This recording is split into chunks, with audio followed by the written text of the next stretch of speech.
ভাত হতে হবে গরম, তাহলেই কাঁকরোলের এই রান্নাটা খেতে খুবই ভালো লাগে। তার জন্য কাঁকরোলের দুদিকের মাথা কেটে একটু লম্বা লম্বা করে কেটে নিচ্ছি। আজকে রান্না করছি কাঁকরোল আলুর ঝাল।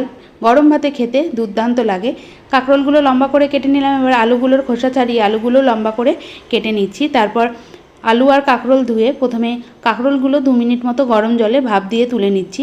ভাপ দেওয়া হয়ে গেছে। এবার কড়াইয়ে পরিমাণ অনুযায়ী সর্ষের তেল দিয়ে এর মধ্যে দিয়ে দিলাম 1/2 চামচ কালো জিরে আর লম্বা করে কেটে রাখা আলুগুলো দিয়ে মিডিয়াম আঁচে 2 থেকে 3 মিনিট ভাজার পর এর মধ্যে দিয়ে দেবো কাঁকরোলগুলো দিয়ে আরও 2 থেকে 3 মিনিট মতো ভেজে নিচ্ছি। এবার একটা মশলা তৈরি করে নেবো। যেহেতু ঝাল সর্ষে তো লাগছেই, 2 চামচ কালো সর্ষে, 2 চামচ সাদা সর্ষে, স্বাদ অনুযায়ী কাঁচা লঙ্কা অল্প জল দিয়ে বেটে নিলাম। এদিকে কাঁকরোল আলু ভালো করে ভাজা হয়ে গেছে। এবার মশলা দিয়ে দিলাম।